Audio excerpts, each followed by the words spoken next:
जय हिंद साथियों। तो एसएससी जीडी कांस्टेबल 2026 की नई वैकेंसी अभी तो जारी नहीं हुआ है, किंतु बहुत जल्द जारी होगा और जारी होने के बहुत जल्द इसका एग्ज़ाम भी होगा। और एग्ज़ाम डेट ऑलरेडी जारी हुआ है, जनवरी से आप लोगों के एग्ज़ाम स्टार्ट हो जाएंगे। अगर अभी से देखा जाए तो केवल 3 महीने का समय आप लोगों के पास बचा हुआ है इसकी तैयारी करने के लिए। और अभी से आप तैयारी करते हैं तो कम से कम 3 महीने तो लग ही जाएंगे। अगर इससे कम का समय मिला तो शायद आप अपना सिलेबस भी कंप्लीट ना कर पाए और हो सकता है कि आप सिलेक्शन से बाहर हो जाएं। तो अभी केवल 3 महीने के समय बचे हुए हैं, तो इसी में आप लोगों को अपना सिलेबस भी कंप्लीट करना है, अपना जो है पूरा प्रैक्टिस भी करनी है। सब कुछ आपको इसी 3 महीने में कवर करना है, तो आप लोग अभी से इसकी तैयारी में लग जाए। अभी हम इसका प्रोसेस, इसकी एलिजिबिलिटी, सब कुछ इस भर्ती के बारे में बताएंगे। तो यहाँ पर देखें फ्रेंड्स, एसएससी जीडी की नई वैकेंसी के बारे में बात करें तो इसकी जो नई वैकेंसी है वो अक्टूबर में जारी हो जाएगी। अगले महीने आप लोगों को इसकी नई वैकेंसी जारी हो जाएगी। अक्टूबर के स्टार्टिंग में ही आप लोग कह सकते हैं, क्योंकि फॉर्म भरने में समय लगेगा, 1 महीने का समय होगा। तो अक्टूबर में इसकी वैकेंसी जारी हो जाएगी। एग्ज़ाम डेट ऑलरेडी दे रखा है, जनवरी में आपके एग्ज़ाम शुरू हो जाएंगे।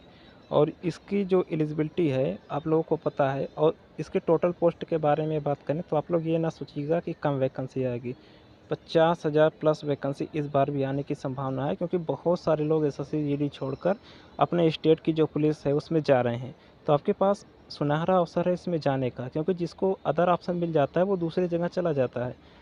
तो इसमें बहुत सारी पोस्ट खाली रह जाती है। अगर आप थोड़ा सा भी इसमें सीरियस होते हैं तो आप निश्चित ही सिलेक्शन ले सकते हैं। ये मैं इसलिए बता रहा हूँ क्योंकि जो बहुत ज़्यादा टैलेंटेड होते हैं वो तो दूसरी जगह निकल लेते हैं, उनके लिए तमाम ऑप्शन होते हैं। अब जैसे आर्मी वाले जो आर्मी में नहीं जाना चाहते, अग्निवीर आ गया है, वो यहाँ पर जा सकते हैं। अगर मन लगा के वो तैयारी करें तो बहुत बड़ी बात नहीं है, इसका एग्ज़ाम आप निकाल सकते हैं। मैंने कई बार इसके एग्ज़ाम निकाले हैं, इस बार छोड़ दिया मैंने। सीआईएसएफ का पद भी मतलब गया ही नहीं, मेरा हो चुका है कहीं पर, तो मैं यहाँ पर गया ही नहीं, स्किप कर दिया। तो इससे रिलेटेड जो भी एग्ज़ाम होगा, क्योंकि मैंने 3 बार इसका दिया था, तीनों बार इसका एग्ज़ाम क्लियर किया था। तो आप लोग जो है इसकी तैयारी में लग जाइए। और मेल एंड फीमेल दोनों कैंडिडेट के लिए ये अच्छा अवसर है। क्वालिफ़िकेशन आप लोगों को पता होगा, सिंपल सा 10th पास है तो आप इसमें अप्लाई कर सकते हैं। एज लिमिट 18 से 23 साल होगा। 1/1/2026 से इसका एज काउंट होगा। ओबीसी को 3 साल एक्स्ट्रा मिलेगा, प्लस एससी एसटी को 5 साल, अर्थात ओबीसी वाले 26 साल और एससी एसटी वाले 28 साल तक फॉर्म भर सकते हैं। और यहाँ पर देखिए सिलेक्शन प्रोसेस तो आप लोगों को पता होगा, पहले एग्ज़ाम होगा, फिर फिज़िकल होगा, फिर मेडिकल होगा। फिज़िकल में क्या होगा एलिजिबिलिटी, उसके बारे में बात करते हैं।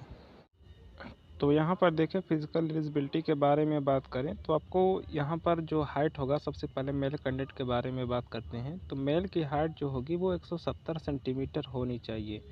170 सेंटीमीटर आपकी हाइट होनी चाहिए, 170 सेंटीमीटर। चेस्ट 80 से 85 ही होना चाहिए, थोड़ा बहुत कम है तो हो जाता है, ज़्यादा कोई दिक्कत नहीं आता। और यहाँ पर जो एसटी कैंडिडेट है उनकी हाइट 162.5 सेंटीमीटर है तो भी चल जाएगा। और उनका चेस्ट 76 से 81 सेंटीमीटर लगता है।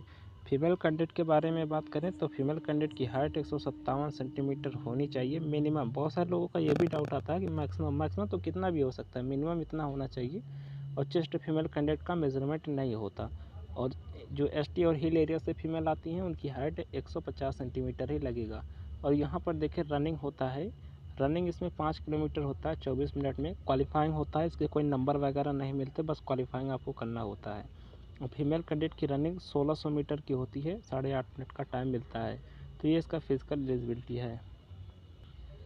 बस फिजिकल में केवल यही होता है, हाइट चेस्ट नापा जाता है और रनिंग होता है। फिजिकल के बाद आपका मेडिकल होता है। मेडिकल पास करने के बाद अगर आप मेरिट में आते हैं तो आपका सिलेक्शन हो जाता है। तो जो इसमें मेरिट बनता है वो इसके रिटन एग्ज़ाम के बेस पर ही बनता है। तो आपको इसके रिटन एग्ज़ाम पर ज़्यादातर फोकस करना होगा। और रिटन एग्ज़ाम में केवल 3 महीने का समय बचा हुआ है, तो आप लोग अच्छे से अपने रिटन एग्ज़ाम पर फोकस कीजिए। तो चलिए, बाकी आगे जो भी अपडेट आएगा इन्फॉर्म करेंगे। कोई डाउट आता है तो कमेंट बॉक्स में पूछिएगा। मिलते हैं नेक्स्ट वीडियो में, तब तक के लिए जय हिंद।